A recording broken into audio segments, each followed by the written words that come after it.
Señoras y señores, muy buenas noches y bienvenidos a esta casa, a esta empresa que hoy abre las puertas de este Salón Auditorio Jorge Alberto Sábato. La verdad es que se trabajó mucho e intensamente en la búsqueda de alguna expresión, de algún grupo de palabras, de alguna idea que sintetizada demostrara cuál es el objetivo de inaugurar una sala con estas características en una empresa como Defante Sociedad Anónima. Y por cierto que no fue sencillo. No fue sencillo porque en honor a la verdad integramos un grupo de trabajo encantador y las ideas fluían y buscábamos la mejor manera de decirlo, pero muchos creativos en el grupo encontraron la expresión exacta. Y se habla de un espacio para el conocimiento y la productividad, o mejor, y esto lo van a recordar con toda seguridad, cómo ponerle alas a un sueño. Porque en realidad ese sueño es contar con un lugar contenedor, amigable y verdaderamente propicio para integrar conocimientos, potenciarlos, proyectarlos y de este modo contribuir a optimizar la productividad. No es fácil decirlo en pocas palabras. Siempre siguiendo en el pensamiento la ruta, diríamos, del fundante taller ocupacional José Sensabela, o del Consejo de Capacitación y Formación Profesional de Rosario, impulsado por el doctor Lucio Heller, que ahora no sé por dónde está, pero ya lo vimos. Y también de la mano de las organizaciones sociales que hoy por hoy tienen realmente un protagonismo extraordinario, como es el caso, nada más que por citar un ejemplo, de Creando Futuro, que con Lisandro Casella y Nicolás Estefan realmente desarrollan un trabajo particularmente con jóvenes notable. Pero con todas estas instituciones, y de todos modos, siempre retomando los conceptos de más ética para más desarrollo, con el que el doctor Bernardo Klicksberg ilumina el proceso de construcción de capital social. Él lo dice: logremos la movilización a pleno para desencadenar círculos virtuosos. Es así que es toda una frase, toda una síntesis. Y por supuesto que esta tarea también se hace con la fidelidad que Defante ha tenido en sus casi 50 años de vida a la causa de la metalurgia, apoyando la innovación y el acceso de los jóvenes técnicos y profesionales a los mejores y más modernos equipos que hoy ofrece la tecnología. Bueno, es una tarea, una gran tarea, para la cual se pensó que tal vez lo ideal era convocar a quienes en otros lugares y en otros tiempos también pusieron alas a un sueño, a sus sueños en cada momento. Y de tal modo lo hicieron que sus fecundas obras hoy están entre nosotros, aunque las iniciaron hace mucho tiempo. De allí que de un modo u otro hoy están aquí presentes Jorge Alberto Sábato, Norman Burlock y Víctor Trucco. Sábato trabajó tan intensamente toda su vida que a los 59 años partió, dejando la impronta de su vigorosa obra y una participación institucional absolutamente ineludible de mencionar cuando hablamos, por ejemplo, de la Comisión Nacional de Energía Atómica, de la Fundación Bariloche, ¿por qué no del INVAP? Y de tantas otras iniciativas que muchos de ustedes conocen, por supuesto, mejor que yo. El ingeniero Burlock sigue con sus brillantes 94 años dando batalla contra el hambre y a favor de la educación. Y ya verán ustedes además con qué frescura, con qué fuerza lo dice. Y Truco exhibe en su currícula muchos premios y reconocimientos, pero sabemos que por sobre todas las cosas es un hacedor visionario y valeroso que predica incansablemente propuestas de las que la producción agropecuaria ya se ha apoderado mucho más allá de nuestras fronteras. Pero claro, para que estas presencias hoy fueran posibles, hubo una estratega, hubo un jugador en este equipo que fue el que pensó en la estrategia de reunirlos, el que vio lo que había en común entre ellos. Él los reunió en su mente, como decimos, los trajo hasta acá y hoy nos ofrece este logro. Es Oscar de Fante, quien por supuesto tiene lazos de afecto, de amistad, de reconocimiento, de admiración y de respeto por las figuras por él convocadas. Ahora, cuando pensábamos en la reunión de estos personajes, de estas personalidades, se nos ocurría también pensar cuál es el hilo de plata que los ha unido a los cuatro, ya no solo a los otros tres, sino también a Oscar de Fante. Digamos, ¿cuál es el prototipo de estas cuatro personas? ¿Cómo es la esencia que los habita? Sintetizando, podemos hablar diciendo que se trata en cada caso de un ser ético, audaz, irreverente, sólido, apasionado, solidario, comprometido, esforzado, creativo, digno y libre. Son muchas cosas para que alguien diga de alguien que es todo esto. Así que mejor decirlo en una palabra, en realidad son maestros. Y lamentablemente en nuestro extendido, ubérrimo y doloroso país, donde tenemos tantísimas cosas buenas, no siempre reconocemos a los maestros como efectivamente ellos merecen que lo hagamos. De todas maneras, hoy estamos para hacer ese reconocimiento, así que este no será el espacio de lamentar que no se reconozca. Y no solo va a haber un reconocimiento a través de obra, de trabajo, de proyectos, de desarrollos, sino también reivindicando, en el caso del querido Jorge Alberto Sábato, su buen humor, ese buen humor que él sabía utilizar y que le permitía superar aún malos momentos, como aquel de estar recordando en 1973 a Enrique Silverstein y decir de él: a Enrique no lo mató el cáncer, sino que lo mató la desesperanza. La frase fue mucho más larga, pero ustedes conocen muy bien lo que significa la desesperanza en nuestro país. Esa angustia de ver el triunfo de la mediocridad, de la chantocracia, como él solía decir, cuando en realidad los verdaderos hacedores suelen quedar de lado y con poco reconocimiento social. Pero bueno, decimos, no es el caso, todo lo contrario.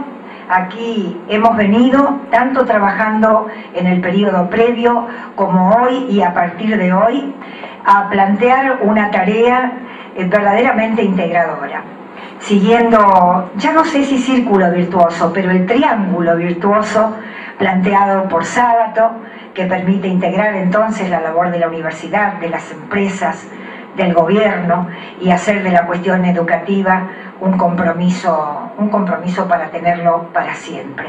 De manera que lo que queremos reiterar es el agradecimiento que les planteamos cuando los recibíamos a todos y cada uno de ustedes por acompañar esta actividad, por de alguna manera convertirse, ¿por qué no?, en personas que trasladen, que comenten esto para que este lugar efectivamente esté al servicio de la educación y del crecimiento, de la innovación, de la investigación y del un mejor tiempo siempre, como decíamos, particularmente para el ramo metalúrgico. Señoras y señores, ahora sí, tengo el enorme gusto de presentarles al doctor Víctor Trucco, quien va a pronunciar para nosotros una conferencia sobre el ingeniero Burlock. Muchas gracias. Quiero agradecer, digamos, estas palabras y sobre todo el gesto que sé que detrás de todo esto está Oscar, que es una persona que no hace mucho tiempo que nos conocemos y que realmente desde que la conozco me ha sorprendido, digamos, con su gentileza digamos, y algunos honores que creo que van más allá de lo que pudo ser merecedor, ¿no es cierto? Yo siempre digo que en realidad, si algo he hecho, digamos, no es por lo que yo hice, sino por lo que represento. Y lo que represento tiene que ver con muchísima gente, sobre todo productores o gente que es muy creativa, ponedora, visionaria, etcétera, que bueno, afortunadamente yo tuve, digamos, la fortuna de estar liderando durante un tiempo y realmente me ha dado nada más que satisfacciones.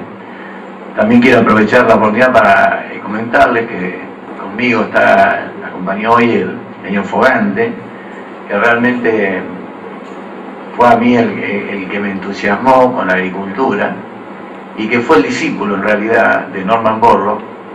Borlaug vino muchos años a la Argentina a dirigir el programa de trigo, y Rogelio era el director del programa de trigo del INTA. Así que en esas estadías que tenía acá Borlaug en Marcos Juárez, al final de la tarde se mezclaba con sus discípulos, con sus alumnos, en lucha libre, porque Norman fue campeón de la Universidad de Minnesota de lucha libre, y bueno, me parece que con Rogelio iban bastante parejos, qué sé yo. Así que parate a Rogelio, así te conocen, saben de quién estoy hablando.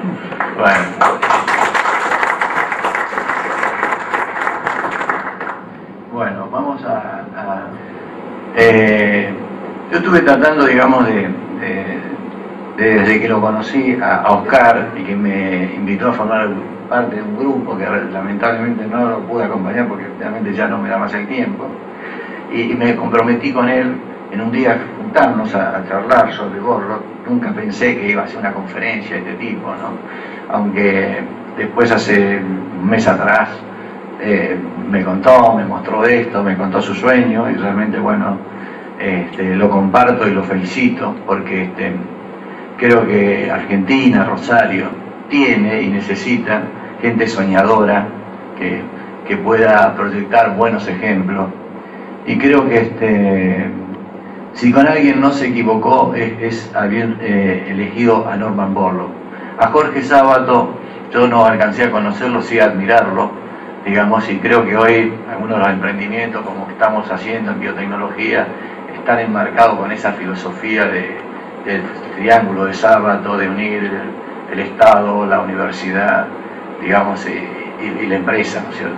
Nosotros estamos impulsando en Rosario, creo que muchos saben ya, digamos, un emprendimiento hacia un centro de biotecnología que se hace en un convenio con el CONICET, en un centro que es público, que va a ser donado al final, dentro de 30 años, al CONICET, o se renovará el contrato, que creo que quizás sea una de las cosas que encarne, digamos, ese espíritu del triángulo de Sábato. Pero, digamos, yo he tratado de ordenar más o menos esta presentación de Norman Borlaug, quizás al que muchos no conocen también, como para sacar un ejemplo de vida. O sea, para tener éxito, para dar un país adelante, yo creo que hay que cumplir con ciertas cosas que me parece que Borlaug las sintetiza muy bien. Bueno, esto fue en el 2005, una foto cuando estuvo la última vez en Mar del Plata, creo que es la última vez que vino a la Argentina. Él nació en un pequeño pueblo en el estado de Iowa, en Estados Unidos, y recibió el Premio Nobel de la Paz en el año 1970, una historia que yo voy a contar más luego. Y el logro fue terminar en los años 60 con las hambrunas que parecía India y Pakistán, que se producían cada vez que había una pérdida de cosecha. Por eso se lo nombró también el padre de la Revolución Verde.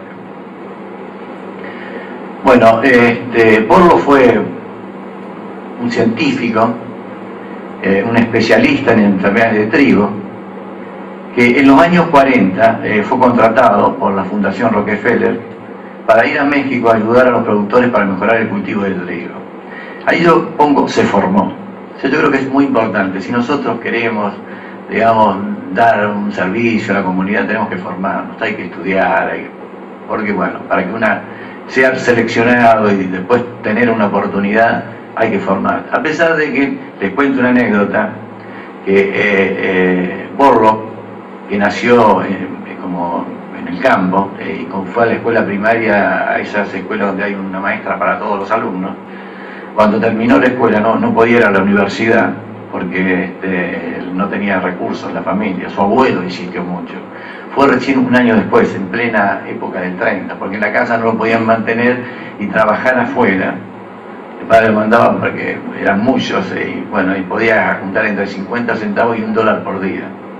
La cuestión es que cuando llegó a la universidad y dio su primer examen, lo reprobaron. Y le dijeron que él no podía, no estaba en condiciones, no era para la universidad. Después, bueno, para no hacerla largo, finalmente entró, digamos, hizo una carrera, como van a ir viendo después. Después un tema que, cuando él va a México para mejorar la producción de trigo, se da cuenta, ¿no es cierto?, que creo que la vida se tiene que ver con, uno va progresando a la medida que se va dando cuenta y dando pasos, ¿no?, que podía hacer 2 ciclos de trigo en el año, cosa que hoy parece sencillo a lo mejor, pero que fue muy resistido, sus autoridades no se lo permitían, y hacía una siembra en un lugar de México y la otra en el estado de Sonora, lo que le permitía avanzar el doble en el mejoramiento de las enfermedades del trigo.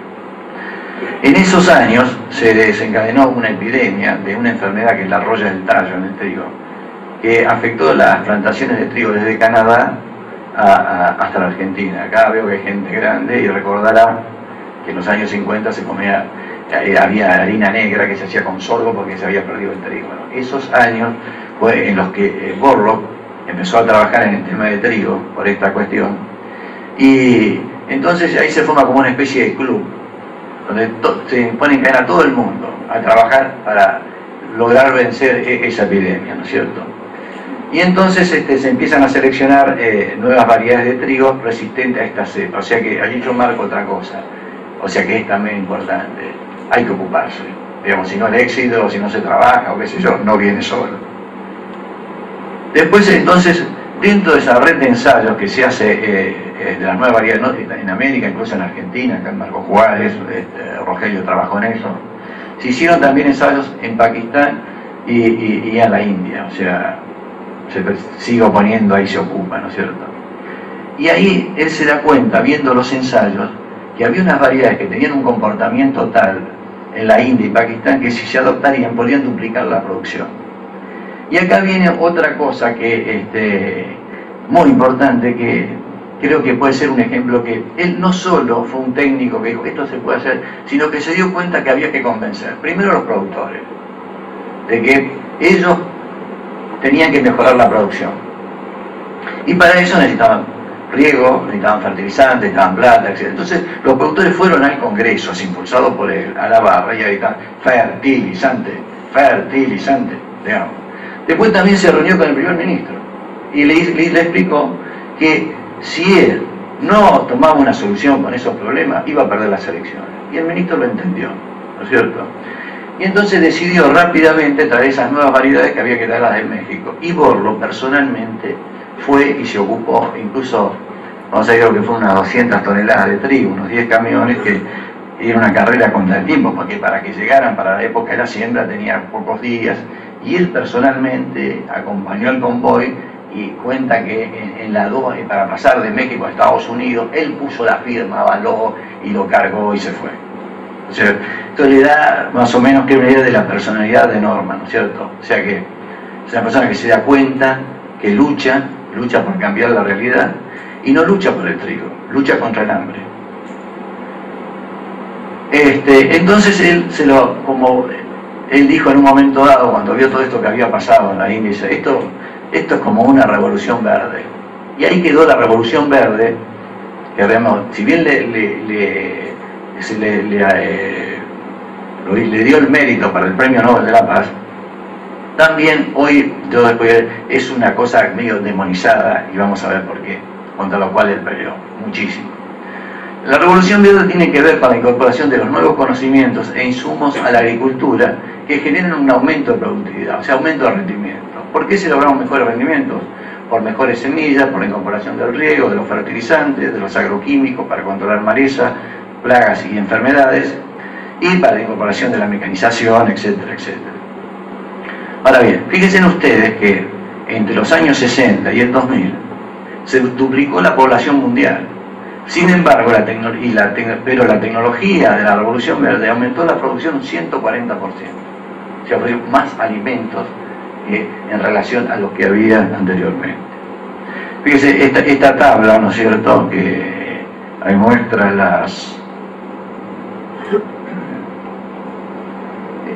en el año 65, por ejemplo, prácticamente no había adopción de variedades, cero, y la producción de cereales, ¿no es cierto?, en los países asiáticos era de 368 millones de toneladas, ¿no? Después vemos cómo va aumentando, acá vamos en porcentaje, el 0 pasa al 20% de la superficie, el 49%, el 70%, hasta que llega al 87% en el 2005, pero vemos que el crecimiento de la producción de cereales pasa de 368 a 1.000 millones de toneladas, ¿no es cierto? Son los efectos de la Revolución Verde. Acá hay un gráfico que espero que lo entiendan, que es el siguiente: la producción de cereales en el año 50 era de 650 millones de toneladas. En el año 2000 era de 1.900 millones de toneladas. Si no se hubiera cambiado la tecnología, es que si hubiéramos tenido la misma productividad, se hubieran necesitado 1.700 millones de hectáreas para producir con la productividad de pre-Revolución Verde. Es decir que, pero sin embargo se logró prácticamente con solamente un 10%, 660 millones de hectáreas. Quiere decir que se ahorraron 1.100 millones de hectáreas que no hubo que desmontar, que no hubo que deforestar, que no hubo que empezar a incorporar a la agricultura. O sea, ¿eso cómo se logró? Preservando aumento de la productividad con las tecnologías conocidas.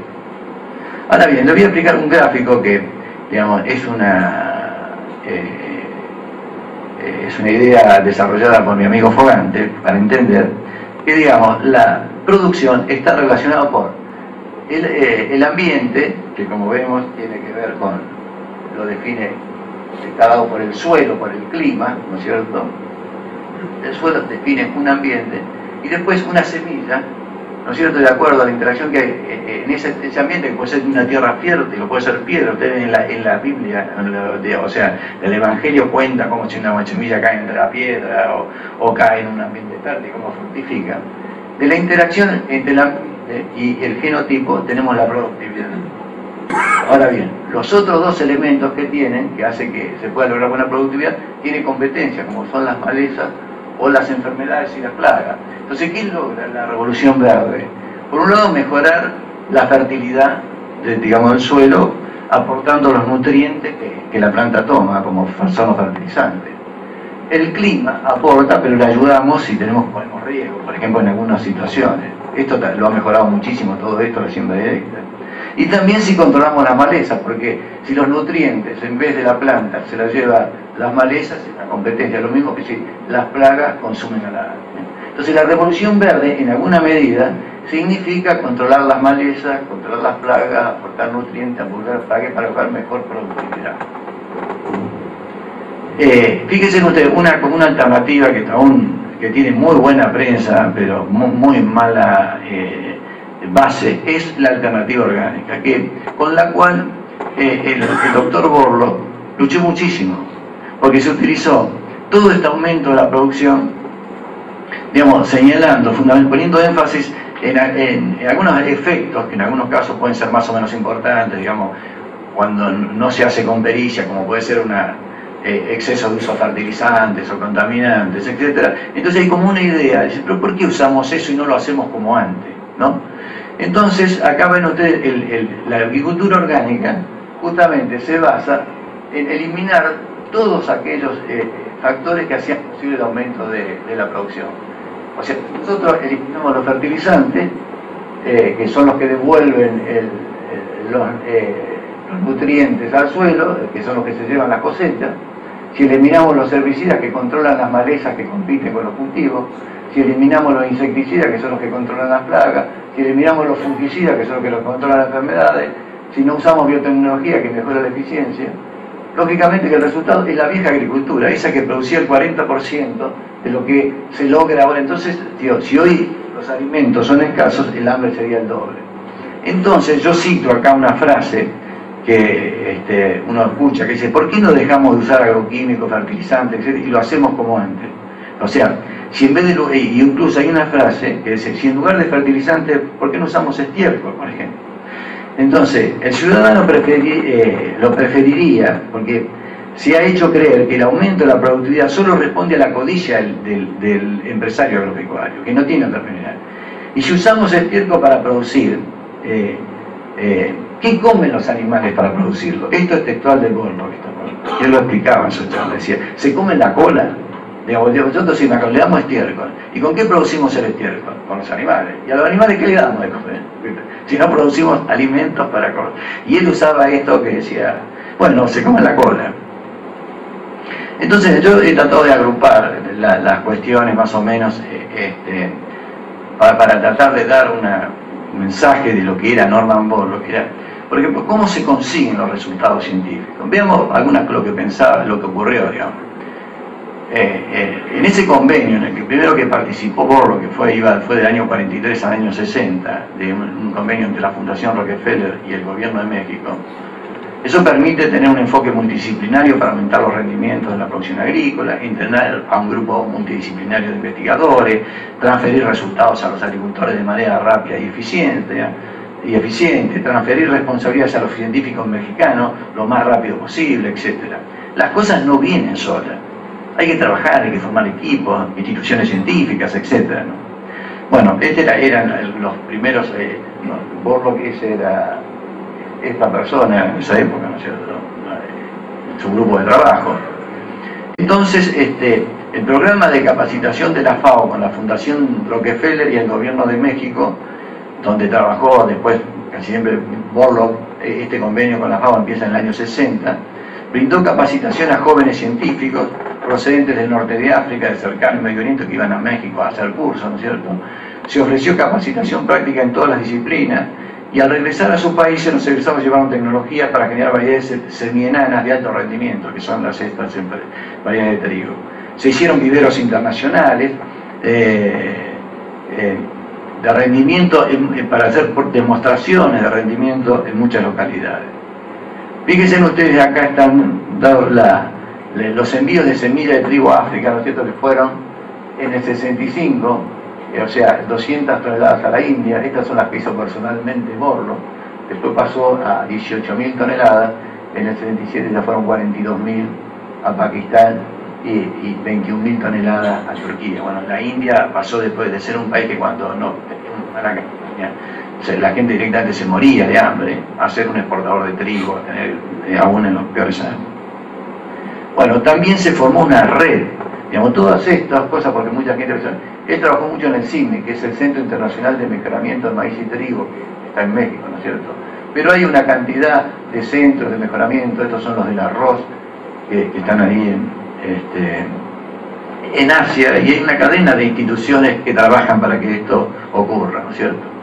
Ahora también un poco contarle algunas cosas que yo veo de Borlaug que están relacionadas con su visión. Digamos, que él tenía visión con respecto a las fuentes de alimentos del futuro, ¿no es cierto? Que pensaba que, o sea, en realidad el 85% del crecimiento de la producción de alimentos va a provenir de las tierras cultivadas, ¿no es cierto? Porque hay solamente pocas posibilidades de expandir, y una de las pocas está justamente en América, y una de las fuentes más importantes es en los cerrados de Brasil, ¿no es cierto? Que son cientos millones de hectáreas, pero que tiene su problemática, como vamos a ver. Otra de las cuestiones que creo que hoy no se tiene conciencia, que hay el 2/3 del agua potable se puede usar para beber, se usa en el riego agrícola. Un uso muy dispensioso que se está haciendo del agua, ¿no? El 17% de la tierra cultivada, o sea, son unas 275 millones de hectáreas, producen 200 millones de toneladas en los países en desarrollo. El 40% de la producción alimentaria del mundo, o sea, y es el 57% de los cereales, esto tiene que ver con el uso del agua. Y evidentemente se requiere hacer un uso mucho más eficiente del agua, porque el agua está escasa y acá realmente es 2/3. Cualquier economía ahí, justamente, bueno, una de las cosas que produce es una reducción sustancial en el uso del agua potable. La agricultura de los cerrados, es decir, es una superficie que tiene agua, pero que tiene suelos muy deficientes, son suelos ácidos, o sea, suelos muy viejos expuestos a la lixiviación, de pastizales y maleza, ¿no es cierto?, que están uso la mayoría de eso en pastoreo de un ganado de baja productividad, que justamente para poder ponerlo en producción hay que corregirle el pH, llevan gran inversión, y por supuesto se adaptan justamente sobre todo al cultivo de soja, están muy adaptados, y a una baja mecanización, ¿no es cierto?, porque ahí las pérdidas de agua y de son muy grandes, ¿no es cierto?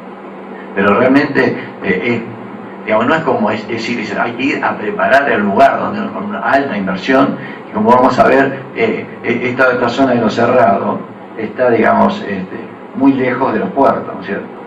Hay parte que hay hasta 3.000, 4.000 kilómetros de distancia, ¿no es cierto? Esto Brasil está trabajando mucho en infraestructura para lograr que pueden ser producciones más o menos viables en el interior y con altos precios, pero realmente cuando hay caídas de precio los costos sacan a estas producciones.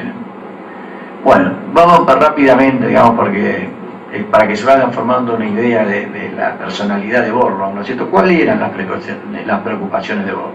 Bueno, su mayor preocupación era el hambre, ¿no es cierto? Y bueno, bueno, le digo que estos diapositivos los usaba él, ¿no es cierto? O sea que es una cosa que he tomado de sus charlas y de sus discípulos, ¿no? ¿Dónde están esos 800 millones? Bueno, vemos que hay 230 millones que están en Asia, digamos, 40 en América, 60 en América Latina, 40 millones en África y Medio Oriente, 200 millones en el África subsahariana, ¿no es cierto?, etcétera. ¿Y quiénes son esas personas? Y hay un componente de pobres urbanos, un 50% hace una agricultura en tierras marginales, gente pobre que no tiene rural sin tierra, ¿no? Esta es la composición donde está el núcleo, ¿no es cierto?, de la población de la... África constituye la mayor preocupación, a pesar del SIDA, que realmente extermina, es tremendo lo que está ocurriendo en África con el SIDA. Existe un elevado crecimiento de la población, 200 millones de personas padecen hambre y desnutrición, o sea, la fertilidad de los suelos disminuye y se aplican muy pocas tecnologías mejoradas. Una cosa que es reiterada es, vos lo insiste muchísimo en el aislamiento, o sea, eso es que no hay caminos, y él insiste, y una frase, si no hay caminos, no hay escuela. Cuando hay caminos, llegan los alimentos, llega el maestro, llega el médico. Si no hay camino, no hay forma de hacer desarrollar esa zona. A veces es un problema que nosotros no entendemos, lo estamos viendo de otra realidad, nos cuesta creer incluso. Otra de las preocupaciones es que el mundo parece se ha empezado a despreocupar, aunque parezca todo lo contrario de estos problemas. La producción, cuando uno analiza producción per cápita, ahí está empezando a bajar, digamos, hace unos años exactamente ahora, o sea, por habitantes, los kilos producidos de global. Otra cosa, el intercambio internacional, o sea, la interacción que había, la preocupación por mejorar los germoplasmas, la disminución, se está desatendiendo. O sea, los gobiernos se están despreocupando por ese esfuerzo internacional para desarrollar nuevas variedades, intercambio. Esas instituciones como el CIMI, hay gente desfinanciadas. O sea, la Fundación Rockefeller se retiró creo que en el año 60, pasó a las Naciones Unidas, se transformó en Gracias, etc.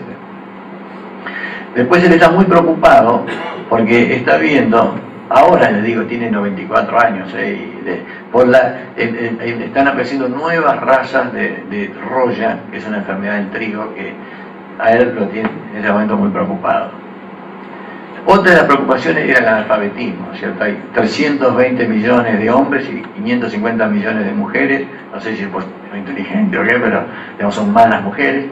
Y en total, digamos, una población muy importante, digamos que parece increíble que en la sociedad del conocimiento, de internet, de todas estas cuestiones, digamos, estén estos cuadros. Otra de las preocupaciones del doctor Borlo es esto, o sea, el tema de la guerra. Y él dice que el 8% de los países con niveles que tienen más bajos niveles de hambre, o sea, los países desarrollados, existen luchas internas, solo en el 8%. Mientras que el 56% de los países con niveles más elevados de hambre, los más pobres, existen luchas, están en guerra. Por otro lado, los presupuestos militares mundiales en el 2005, el de Estados Unidos era de 900.000 millones de dólares. Bueno, ahora debe ser por supuesto mucho más. Nosotros estamos, el auxilio ese que nos asombró a todos de los 700.000 millones, bueno, vemos la significación que tiene. Y él era un militante, hasta ahora, de todas estas cosas. En el 2000, el apoyo del Banco Mundial destinado a la agricultura fue el más bajo en su historia. Lo mismo ocurrió con la mayoría de las donaciones bilaterales. Otra cosa que el principio de precaución, esto tiene que ver en la adopción de nuevas tecnologías, sobre todo Europa, se han parado mucho en este principio de precaución, que dice no conocemos los riesgos actuales, entonces, pero no sabemos los futuros. Y esto tiene una trampa muy grande, porque en realidad se creó para decir, cuando uno está poniendo a prueba algo y aún no tiene los resultados del experimento, dice, bueno, esperemos, seamos precavidos. Pero cuando uno no tiene hipótesis, dice, no, o sea, no conozco nada que pueda ocurrir, no me puedo cubrir de un riesgo que desconozco. O sea, de hecho, todas las actividades, ir en auto, cruzar la calle, hay una estadística del riesgo que uno tiene. Pero hay casos que no hay nada científico que hace prever un riesgo, entonces se utiliza este principio de precaución. Y vos lo que siempre ha estado preocupado por los grandes problemas, no por las pequeñas cosas. Estuvo muy preocupado y a edad grande, cuando ya no tenía por qué complicarse la vida, él ha luchado mucho para que la aceptación de la biotecnología. Y una de las cosas que ha sido con mucha hipocresía defendida, y sobre todo por los países europeos, es el principio de precaución. Ahora, ¿cuáles eran las esperanzas y lo que hacía Borlo, ¿no? Porque una de las cosas interesantes, él desde el año 86 formó parte de una fundación que auspiciaba un multimillonario japonés, que es la Fundación Sasakawa. Cuando lo invitaron a él para formar parte de esta fundación, para hacer en África lo que había hecho en la India, él ya era grande, tenía 70 y pico de años, entonces le dijo al intérprete que lo sentía porque realmente ya era grande para ese tipo de desafío. Y resulta que el tipo que ponía la plata era 10 años mayor que él. Dice, realmente esos ejemplos, dice, bueno, las personas que luchan por las cosas, luchan siempre. Bueno, y él era muy amigo de Jimmy Carter, que fue el que lo acompañó siempre en todas estas cuestiones, viajes a África, y supongo que este señor Sasakawa, me parece muy joven para eso. Bueno, esos son más o menos dentro, donde todavía está activo, se ha terminado, digamos, ese programa que hasta no hace mucho tiempo, digamos, seguía viajando cada tanto al África. Hoy, por lo que hace 2 o 3 años que tiene cáncer, o sea, se entarra un poco y sale, o qué sé yo, pero yo ahora un mes hablé por teléfono con él, digamos, está bárbaro, digamos, cómo andan por ahí, cómo están. También conversión del endosperma, bueno, este es un término técnico, en el maíz, en el trigo, digamos, que era un cambio que él propiciaba. Cómo veía él los transgénicos para el siglo XXI con mucho optimismo, porque generaría resistencia a insectos y enfermedades, pues se podía mejorar la calidad nutricional de los cultivos, la generación de resistencia, la incorporación de los factores abióticos y resistencia a sequía, estrés hídrico. Algunas de estas cosas estamos haciendo nosotros acá, digamos, y mejorar el potencial genético de rendimiento. O sea, bueno, hoy hay proyecciones asombrosas, digamos, como los rendimientos posibles de lograr con genes apilados. Se calcula que se pueden llegar hasta duplicar las producciones de los cereales más importantes. Bueno, dentro de sus sueños de la biotecnología, él tuvo siempre el arroz, ¿no es cierto? Es un cereal, es resistente naturalmente, digamos, a las rollas. Entonces quería transferir, lograr por bien transferir esa resistencia al trigo, al maíz. Y otras cosas también, transferir a otros cereales, como el arroz, y enriquecerlo con proteínas de trigo para mejorar el aspecto nutricional. Esto lo cito porque, o sea, la persona está pensando en todos los sentidos, ¿no? Bueno, este es ya conocido por nosotros, dentro de la superficie que hay con biotecnología, de que Argentina, esto es del año 2005, el segundo después de Estados Unidos, digamos, en esto fuimos pioneros. O sea, Argentina estaba 6 meses de Estados Unidos, la idea de que salía en Estados Unidos un mejoramiento ahora, 6 meses lo cerramos acá. Desgraciadamente, hace 4 o 5 años perdimos ese. Ahora vamos a estar detrás de Paraguay y de Brasil y de otros países en la adopción de biotecnología pronto, si no se hace nada. Bueno, para ir terminando, ¿no es cierto? Hay cosas muletillas que tenía el doctor Borlo, que eran muy ocurrentes, como decía, bueno, que la burocracia es peor que la roya, porque él lo tenía loco, la lucha esa del Banco Mundial, todas las cuestiones que había hecho. Otra es que si no hay camino, no hay escuela. Una frase de él. Por eso que había que los países, más que darle comer, que hacer infraestructura para que la solución llegue. Una cosa muy importante que me llamó la atención es que en los países con hambre hay control de precios. Cuando él fue a la India, porque hay una cosa entendida, que para que la gente pueda comer hay que ponerle precios baratos. Entonces, como hay precios baratos, la agricultura no se desarrolla y la gente se muere de hambre. Digamos, hay que enseñarle a los jóvenes a ser revolucionarios, pero no con el cuchillo, decía él, sino con la ciencia. También una presión muy importante era que la población urbana perdió la noción del campo y se engaña por los mitos y menosprecia los hechos. Yo creo que hoy estamos en una sociedad dominada por los mitos, o sea, los hechos. Si uno presenta una estadística, hay un estudio de poblaciones del universo, con estadísticas científicas de BIOS estándar, etcétera, después viene alguien con un mito, que generalmente lo asocia, digamos, que se lo va, puede ser al mercado, a los norteamericanos, a la concentración, a la escala, qué sé yo, y después, si tiene que dar un ejemplo, busca un ejemplo que pueda ser puntual, patético, 3 personas en el Chaco, que no tiene que ir el hijo, le ha perdido un ojo, el otro otra cuestión, y bueno, todo eso. Entonces, en esa irracionalidad no se puede prosperar. Yo creo que es un hecho muy importante. Yo creo que en Argentina, digamos, estamos dominados en gran parte por los mitos. Y que la burocracia se hace en nombre del pueblo. O sea, esto me hace acordar mucho, digamos, una persona que venía mucho a Rosario, que era el profesor Francesco Di Castri, que hablaba de la tentación del bien. O sea, las atrocidades más grandes en el mundo se han hecho en nombre del bien común. ¿No es cierto? Otra de las muletillas es que la pobreza y la ignorancia son los grandes males que nadie ha intentado en gran forma remediar. Otro tema es que los ambientalistas, no la gente, gente científica encargada por la ecología, sino los ambientalistas, que son fanáticos, menosprecian la ciencia y la tecnología. También hablaba de Lysenko, que seguramente nadie ha oído hablar de él, pero fue un efecto muy emblemático. Lysenko fue un biólogo ruso, presidente de la Academia de Ciencias de Rusia, que negó la genética molecular. O sea, hay mecanismos, digamos, por el cual la información genética se pasa de la ADN a la ARN y a proteína. No se puede ir al revés y, digamos, por ejemplo, si uno es comunista, pasarlo a los genes. Aunque parezca mentira, él decía que negaba esa teoría, porque decía que la teoría válida era la otra, la que permitía generar una persona ir del ambiente a la genética. Como prohibió eso, y ustedes ven hoy en internet, hay rusos que tienen premio Nobel de física, de matemática, de qué sé yo, pero en la biología, 0. Este señor fue el que se opuso a que se cansó de mandar gente a la Siberia, ¿no es cierto? Y a él lo indignaba eso. Otra de las cuestiones es que hablar claro para la prensa es peligroso para los jóvenes. Los viejos podemos hablar. Hay temas en los cuales los científicos no hablan, o sea, no se animan a hablar para no tener claro. Y otra, hacía permanente referencia porque la gente que como que todo se va deteriorando, es decir, que cambió la expectativa de vida. Antes eran 46 a 48, ahora de 75 a 80, vos decís lo que quieras.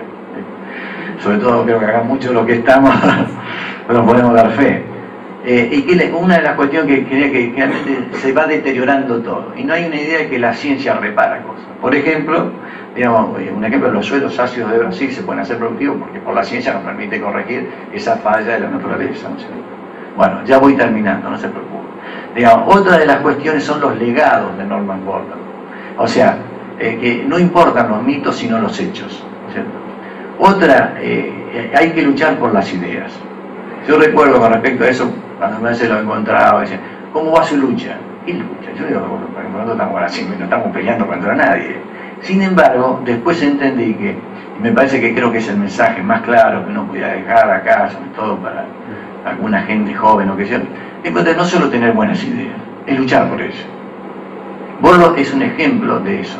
Yo podría estar hablando mucho más, digamos, de los casos que no basta con creer y después no. Si nosotros creemos que esto es lo que corresponde, hay que hacer, y qué sé yo, sin el cuchillo, pero sí hablando con las ideas, perseverando, hay que luchar por las ideas.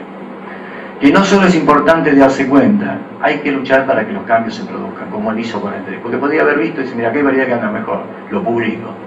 Chao. Lo cual está bien, y es lo que hace cualquier.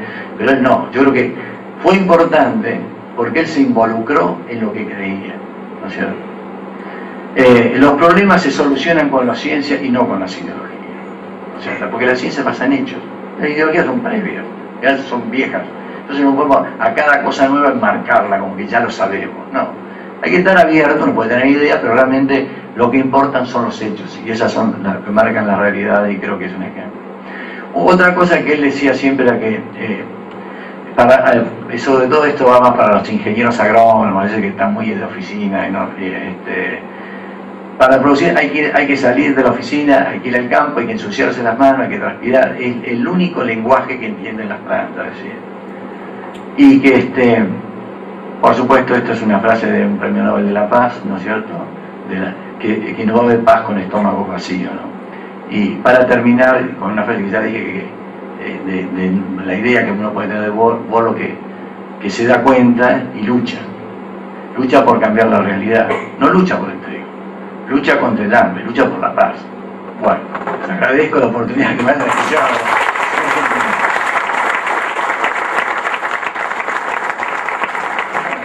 Hay un extracto, un video, digamos, de 3 minutos, digamos que lo vamos a ver para que vean un poco a Borlaug de carne y hueso. Considerando el crecimiento demográfico, en 30 años vamos a necesitar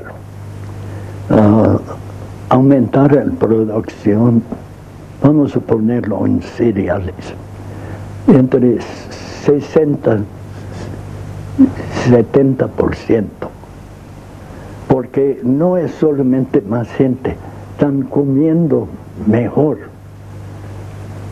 Siempre cuando hay posibilidad quieren más carne se va a convertir más grano a carne.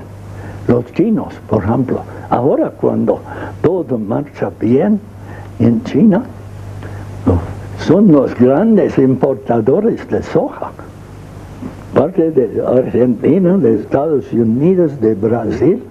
Siempre me gusta discutir esto con los ambientalistas.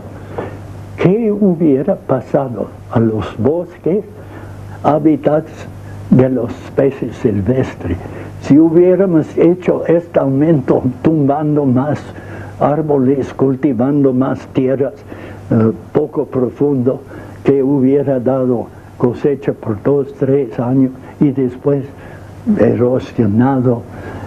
Hubiera sido un desastre. Si no cambiamos caminos trae escuelas. Donde hay caminos, pronto habrá escuelas. Y al rato hay un médico, servicio de médico. Hay un camión, puede ser feo, pero gente moviéndose, tumbando barreras de étnicos, culturales, idiomas, religiones, miedo del otro que no se puede entender. esto es lo que falta. Tenemos que empezar con caminos, no caminos de gran asfalto, caminos con grava que puede pasar camiones, sí. Y esto es el primer paso. Y después se mejora esto. Pero si no hay caminos, no hay escuelas.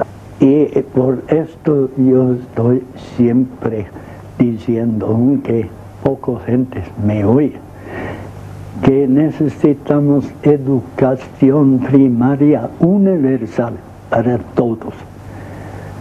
Ese es el primer paso para que toda la gente empiece a pensar qué va a pasar si seguimos con cada vez más y más y más gente, qué va a pasar el estándar de vida y qué va a pasar la estabilidad socioeconómico-política.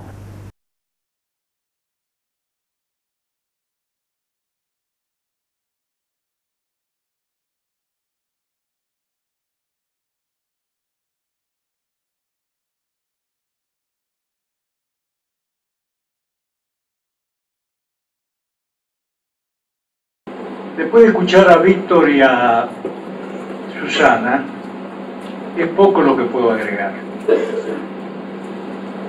En primer lugar, decirles, señoras, señores, amigos, muchas gracias por estar aquí.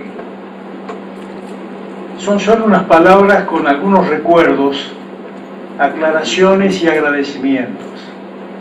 En primer lugar, muchas gracias al doctor Víctor Trucco por su generosidad y su involucración con este acto y con este proyecto. El recuerdo. Hace 26 años, en abril de 1982, nos reunimos en Rosario, Jorge Sábato, José Sensabela, Rubén Naranjo, Jorge Murillo, Alberto Estefan y quien les habla. Fue durante la Guerra de Malvinas. Esa reunión se desarrolló viernes, sábado y domingo, creo que era 15, 16 y 17 de abril. Tengan ustedes presente que la invasión a Puerto Argentino fue el 2 de abril. O sea que estábamos en ese clima tan particular de los primeros días de la guerra, donde nos preguntábamos, dentro de nuestra angustia, que si triunfaba, por decirlo de alguna forma, la Argentina o salía de la situación, teníamos gobierno militar para muchos años, y si fracasaba, como afortunadamente fracasó esa locura, reconstruimos la democracia. Hablamos de muchos temas, además de la guerra, de temas específicos de cada uno de nosotros. Rubén Naranjo comentó la historia del proyecto cultural de la Biblioteca Vigil, episodio tan extraño que todavía no lo terminamos de entender ni elaborar adecuadamente. Jorge Murillo contó los antecedentes y los avatares de la política provincial de parques industriales. Y hoy me alegra ver acá a Miguel Ángel Conde, que tomó la bandera y después de solo 35 años logró convertir esa idea en una realidad. Demoramos algunos años, Víctor, pero finalmente las cosas se hacen, ¿no? José Sensabela relató la trabajosa y difícil gestión en la Unión Industrial Argentina, de la que era miembro, porque él, como responsable y propietario de una empresa nacional, tenía que relacionarse con gerentes de multinacionales o gerentes de empresas que no respondían a un interés evidentemente nacional, como pasó.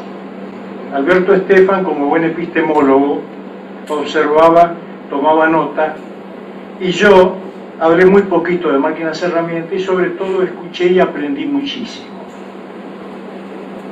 También hablamos de la identidad nacional, que era el motivo convocante original, tema que nos sigue intrigando y estamos acercándonos a los 200 años del país, pero todavía no sabemos quiénes somos, qué queremos y a dónde vamos. Habremos hablado en ese fin de semana entre 15 y 20 horas, entre viernes, sábado y domingo, con alguna tenida gastronómica también como corresponde. Y así, una vez más, pude confirmar mi teoría de que la gente es mucho más parecida de lo que cree, lo que pasa es que no se sienta hablar. Otro episodio de ese encuentro fue una conferencia que dio Jorge en este mismo piso, pero en el primer ambiente, después de las escaleras, sobre el desarrollo nuclear argentino, ante 40 o 45 jóvenes graduados o próximos a graduarse de distintas disciplinas. Había médicos, abogados, arquitectos, psicólogos e ingenieros como Edgardo Francovil, que estuvo presente en esa reunión. Algunos de estos jóvenes están aquí esta noche. Se han convertido en profesionales exitosos, emprendedores, empresarios de deporte y algunos dirigentes modernos y emprendedores. El mensaje que dio Jorge fue: si nosotros pudimos hacer esto desde cero, ustedes pueden hacer mucho más. Yo también creo que esta nueva generación de empresarios y dirigentes es mejor que la nuestra. Son informáticos, manejan idiomas, están muy viajados y tienen la cabeza más abierta. Otro tema: los quiénes y los porqués. Muchos de ustedes se preguntarán, ¿por qué Sábato, Truco y Burro? Dentro de 10 días, el 16 de noviembre, se cumplen 25 años de la muerte de Jorge Sábato. Tenía 59 años solamente. Una pérdida muy grande para el país y particularmente para el presidente Raúl Alfonsín. Murió algunas semanas antes de la reconstrucción de la democracia. Aportó al presidente algunos cuadros importantes y podría haber influido con su talento, valentía, prestigio para que algunos errores no fueran cometidos. Este recuerdo muy modesto para el porte del homenajeado quiere destacar que sus ideas siguen firmes aunque incumplidas. Para recordarlo a Jorge, elegimos a Víctor Truco. ¿Por qué? Porque nos pareció que era en este momento la figura que más se aproxima a la innovación y la influencia sobre el medio científico y técnico del país. Además, por su orientación a la biogenética, disciplina en la que encontramos en los tiempos actuales el equivalente al desarrollo nuclear que desde cero planteó Jorge y su futuro. ¿En qué cosas coinciden estas tres personas? Número 1, pensamiento libre. Número 2, ideas originales e innovadoras. Número 3, fuertes luchadores por sus ideas. Número 4, han formado equipos, organismos, instituciones que los sobreviven. Y número 5, practican la sabiduría de alentar espacios nuevos para el recambio generacional en la conducción de su proyecto. Nuestro proyecto. ¿Para qué hacemos esto? Enfatizo en destacar que nuestro proyecto es intentar ayudar a la modernización de la metalmecánica en el país, a través de la capacitación profesional de nuestros jóvenes y la reconversión cultural de los adultos. Queremos sumar, ayudar, alentar, acompañar a los organismos naturales y especializados. No pretendemos disputar espacio ni influencia, no es nuestro ámbito, no es nuestro interés. Queremos también que este pequeño recinto sirva para alentar todas las acciones con vista al desarrollo de capital social, aunque excedan el área de la metalmecánica. Y voy terminando con los agradecimientos y voy a usar el triángulo de Jorge Sábato: gobierno, infraestructura científico-técnica, estructura productiva. Protocolarmente, tengo que agradecer la presencia de Ángel Sierra, que lo hace en representación del gobernador, el intendente de la ciudad, Miguel Lichi, de Lucio Heller y de algunos secretarios y funcionarios del área provincial y municipal. Pero me voy a apartar un poco del protocolo y voy a recordar que estoy contento que esté Ángel, primero porque es un antiguo amigo y además es un vecino del barrio, cosa que no es poca cosa. Segundo, estoy contento que esté Miguel en la empresa, porque su apellido todavía despierta en esta casa recuerdos de afecto y admiración para la figura de su tío León Lich, que nos ayudó y nos enseñó muchas cosas. ¿Y por qué me alegra la presencia de Lucio Heller? Porque es un gran amigo con quien compartimos proyectos e ilusiones. En el ámbito de la infraestructura científico-técnica hay representantes de la UNR, la Universidad Tecnológica, la Universidad Católica, UCEL, la Universidad del Litoral, también de gran orgullo para los santafesinos, escuelas técnicas y organismos como el INPI, como CONICET, como el querido DAP y otros afines. Esta empresa tiene 48 años. Esperamos cumplir 50 el 4 de julio del 2010. Están todos invitados, los esperamos a todos. En estas 5 décadas hemos hecho muchos amigos y asistido al nacimiento de muchas empresas. Algunas tomaron dimensión internacional. Por eso es que hoy tendría que nombrarlo a todos ustedes y no podría dejar de nombrar a algunos que no están aquí. Por eso, si me permiten, quiero mencionar solamente a 2 emblemas del sector y de la ciudad, que son René Francoví y José César, y representarlos a todos ustedes. Mi gratitud especial a toda nuestra gente de la empresa de Fante, directores, mandos medios, asesores externos y empleados, particularmente a Edgardo, Nancy, Nicolás, Lisandro, Alberto y Susana. A María Alejandra de Fante, que puso especial amor y eficiencia para conducir este proyecto. Y también mi emoción y mi reconocimiento a Lidia Sábato, que acompañó a Jorge en abril del 82 y que hoy está aquí con su nieto Federico, que le hace de escudero. Ahora sí, reflexiones finales. Señores, esto es un episodio extraño en tiempos de cambio y turbulencia. Concluye una época y se inicia otra que aún no conocemos ni siquiera intuimos. Pero también todo cambio puede significar una oportunidad. Por eso, respetuosamente, exhorto y deseo que nos detengamos a pensar, que seamos serios, previsibles y previsores, que cuidemos nuestras empresas, pero que también cuidemos a nuestra gente, que cuidemos a nuestra sociedad. Es muy difícil ser dirigente en estos tiempos. No hablo solamente de dirigentes políticos, sino dirigentes empresarios, dirigentes sindicales. Es difícil ser militante social, es difícil ser militante cultural. Acompañemos a nuestros dirigentes, escuchémoslo, asistámoslo. Si nos preguntan, opinemos. Todos necesitamos serenarnos y dialogar. Intentémoslo, es posible. Concluyo. Los invito a que bajemos a la planta baja, si ustedes desean, para visitar la empresa y para brindar por el cumplimiento de estos deseos. Nada más, muchas gracias.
Bueno, sí, sin duda que nosotros somos parte de la cadena productiva.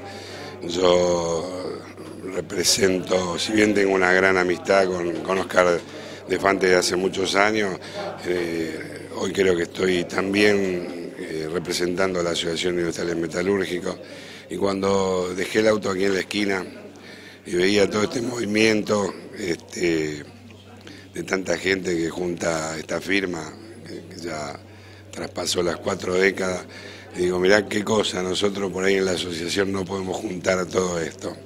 Bueno, es el reflejo de lo que es Oscar de Fante como promotor de la industria, y yo creo que esto que él hizo y pensó de esta sala de reunión para toda la industria y todos los que tenemos que ver con la producción y con la inclusión social, seguramente que va a colaborar para mejorar la vida de todos los rosarinos. Va a servir justamente para juntar las partes. Sin duda que va a ser una unión de todos los actores que estamos, no solo en la metalmecánica, sino en toda la sociedad rosarina. Bueno, ante todo, primero agradecer por el nombre de la empresa y del mismo Raúl Peirano la invitación. Me parece muy bien, creo que más que en estos momentos es útil, tanto para uno como para otros. Compartimos un poco esa política de trabajar de manera asociada, tanto con el cliente como con el proveedor. Y bueno, en un país donde generalmente se le da poca importancia a la educación y a la capacitación, yo creo que es la única salida que tenemos, y estar preparado para las oportunidades. Siempre es bueno, y por eso es la razón de nuestra visita acá. Nos pareció genial porque lo recibimos todos juntos en el Consejo de la Asociación de Industriales Metalúrgicos, y nos pareció, bueno, una de las cosas más que nos tiene acostumbrado Oscar de Fante, ¿no es cierto? Siempre pensando un poquito más allá de lo que piensa el común de la gente. Me parece maravilloso. Es momento de acuerdos, es momento donde hay que dialogar, es momento donde todas las partes tienen que estar involucradas en esto de hacer grande esta región y este país. Entonces este aporte de Oscar me parece bárbaro. Nos decía recién un cliente de la empresa, es importante porque sirve a la educación. Sin educación no salimos. Bueno, nosotros, vos sabés los emprendimientos que tenemos respecto de la educación y de la formación profesional, la formación de operarios y oficiales, y bueno, esto es un aporte más. Estamos alineados en el mismo proyecto, por así decir, y nos parece genial esto. Por eso estamos aquí, y creo que todos los que ayer recibimos la invitación, ayer o antes de ayer, en la reunión del Consejo Directivo recibimos la invitación, fue como que nos hicimos seña de que todos íbamos a estar aquí, porque se lo merece Oscar por los buenos proyectos que siempre elabora. Una de las pocas personas que podía hacer una cosa así, Oscar de Fante, de manera que viniendo de Oscar, que es una persona con las características que usted indica, no me asombró para nada. Considero que en actuales momentos, con actividades que se van achicando, una persona como Oscar piense en que hay que mejorar el mundo que tenemos, y lo veo con los mejores ojos. Bueno, en el caso de Oscar de Fante nos tiene acostumbrado a una conducta milagrosa siempre, así que a mí no me sorprende, aunque me alegra muchísimo. Me alegra la idea que en un momento como este, como vos señalabas, realmente se piense en la profundización del conocimiento, en la interrelación disciplinaria, etcétera, y se habilite dentro de una empresa un ámbito de esta naturaleza. Es Argentina Año Verde un poco, pero algún día llegaremos a eso, ¿no es cierto? Esta es una punta de lanza, y que le pongan el nombre de Sábato a esto, por razones de mi especialidad, yo siempre estuve más cerca de otro Sábato, pero recuerdo las páginas de Jorge Sábato en aquella histórica revista que se llamó Humor, cuando era la única cosa que se podía leer en una Argentina silenciada. La idea de Fante y de esta casa y de quienes lo acompañan es compatible con la idea que nosotros tenemos, o sea, conjugamos el mismo verbo. Nosotros apostamos permanentemente a la educación y la capacitación como fuentes de productividad. Eso es una constante para la Cámara. Entonces esto nos parece una cosa asombrosa, deslumbrante en este momento, donde hay tantas apuestas en contra. Sin embargo, esto sigue siendo una constante. Para nosotros es un orgullo. Esta casa de Rosario, que siempre permaneció unida a la Cámara, que tenga en este momento la oportunidad de brindar algo hacia la sociedad. Durante muchísimos años todos dejamos que el Estado hiciera y protestamos que el Estado tenía que hacer. Es cierto, el Estado tiene que hacer, pero esto no quita que la parte privada, las empresas, también tengan sus especialistas que pueden aportar para dar los conocimientos que faltan en este momento. O sea, hay una falta de técnicos y mano de obra actualizado muy grande, entonces el Estado solo no lo va a poder proveer. Si nosotros podemos poner nuestro granito de arena como Cámara o como los socios de la Cámara que lo están haciendo, como el caso de Fante, creo que la única manera para salvar este escalón que tenemos de alguna manera tenemos que recuperarlo. Esto tiene que ver con la inclusión y con la responsabilidad social empresarial. La instrucción y instrucción a todos niveles, o sea, no solamente en las escuelas técnicas, también en las universidades, también en las mismas empresas. Hay muchas empresas que tienen toda su gente productiva que también hay que capacitarla.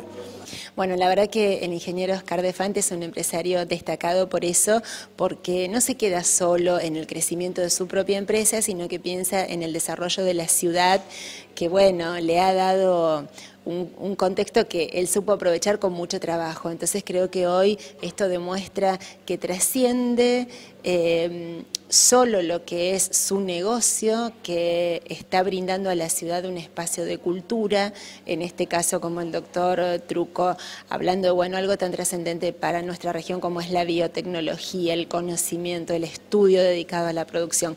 Así que me parece fantástico, estudio y cultura junto a lo productivo y al desarrollo es un buen camino. Es que así tiene que ser la innovación, no quedar solo en buenas ideas, que son interesantes de por sí, pero creo que lo trascendente es cuando esas buenas ideas de los innovadores pueden ser llevadas adelante por gestores con responsabilidad y se concretan en transformaciones, así han crecido las grandes ciudades. Mi lectura es de...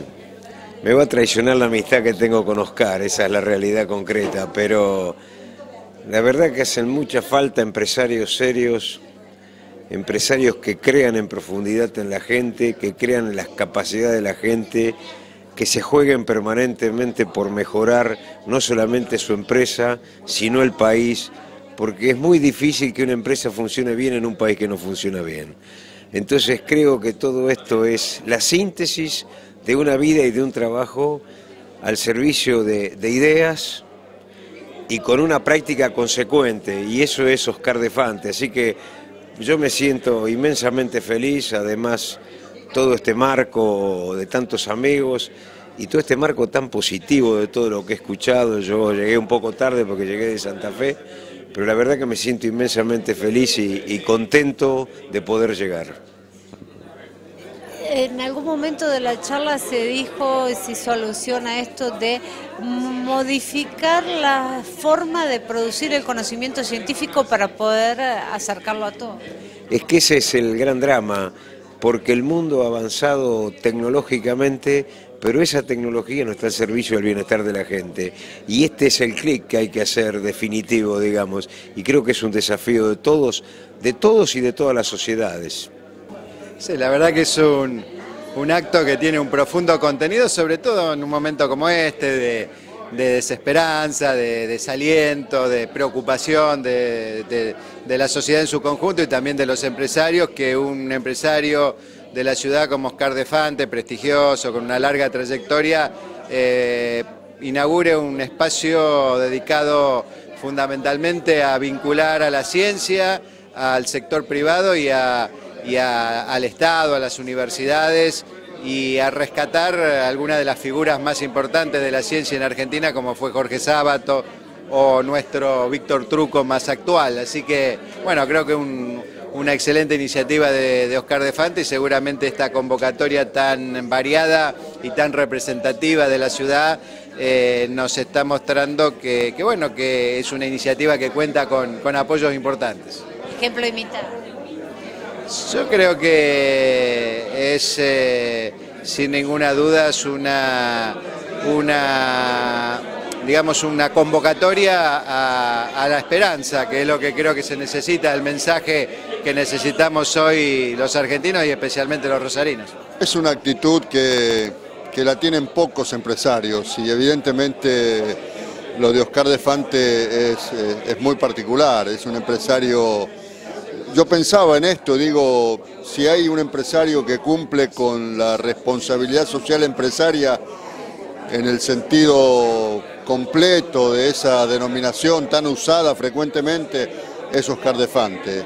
Tiene esa impronta que lo caracteriza como amigo, como anfitrión, y obviamente ahora pensar en armar un espacio abierto para mejorar el conocimiento, la tecnología, el adiestramiento, la formación de la industria metalmecánica, me parece que es no solamente loable, sino que es realmente único, y ojalá que tuviésemos en la ciudad, en la provincia, mayor cantidad de empresarios que tengan ese sentido social de apoyo a sus trabajadores, al resto de la sociedad y a su propia industria y sector como Oscar de Fante. Me parece fantástico.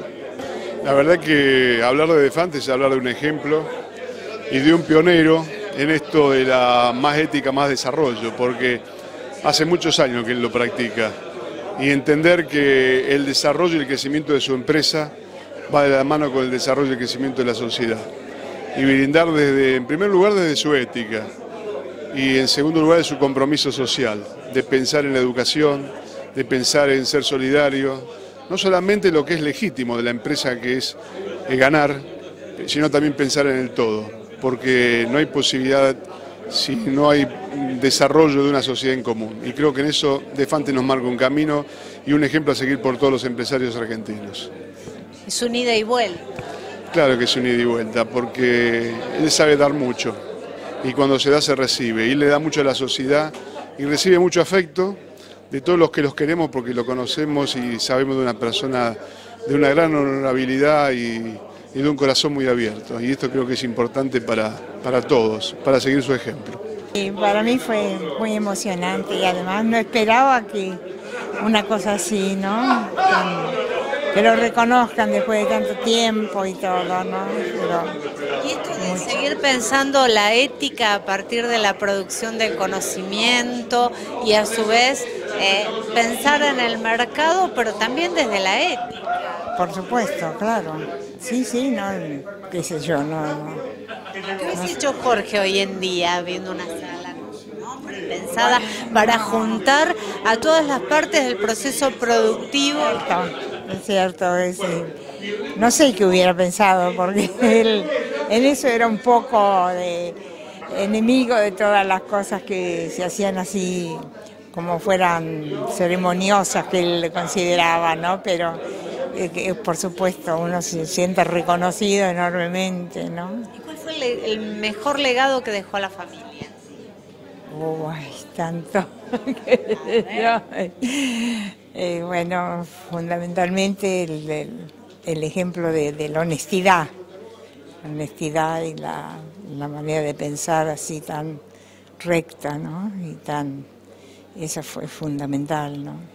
Pienso que, y en eso puedo estar orgullosa tanto de mis hijas como de mis nietos, que todos han salido en ese sentido una maravilla, ¿no? Y eso creo que es mucho. Y el respeto a los demás, el hecho de considerar que los demás son seres humanos, ¿no? Eso es mucho también. Sin desmerecer la sala, que es muy importante, lo más importante es la idea, porque físicamente se podría hacer en muchos lugares, pero realmente es digno de elogio porque es parte de la responsabilidad social de la empresa el dedicar una parte de la experiencia y del tiempo a considerar problemas de la sociedad. Bueno, y eso me parece que es una de las tendencias que en todo el mundo se afirma como necesaria. Es una forma de devolver lo que uno recibe.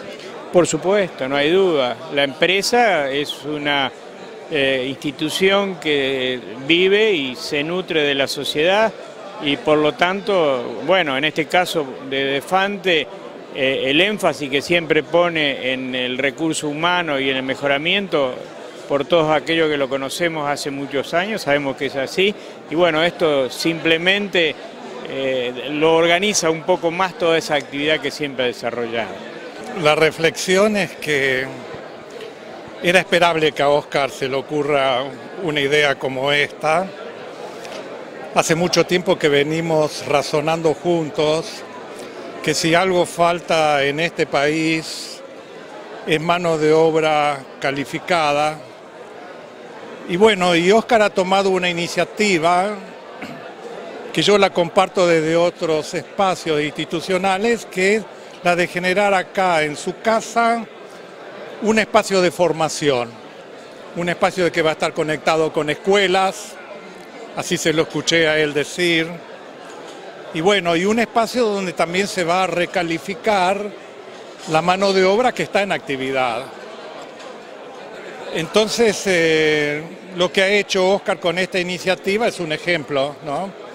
Un ejemplo que en el espacio público de las escuelas técnicas y medias hay que reproducirlo.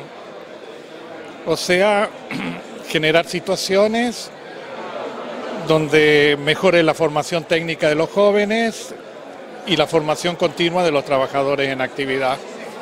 O sea que me parece que tenemos un activo más en la ciudad de Rosario y en la provincia de Santa Fe.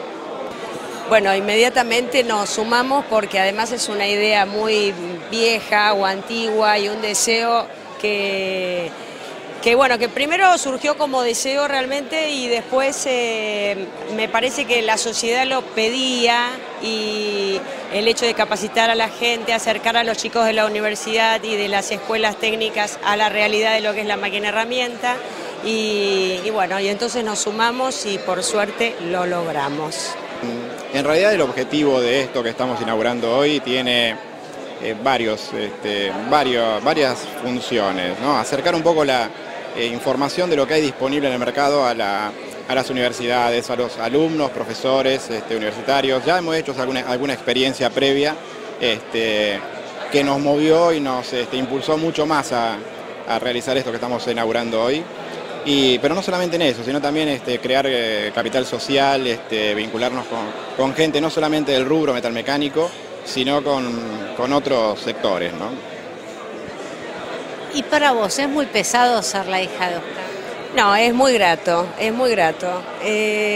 Y a veces es duro porque uno no se puede quejar al jefe mucho, pero no. Y ya son 30 años este año, así que es mucho, así que no debe haber sido tan duro, ¿no? Es un placer.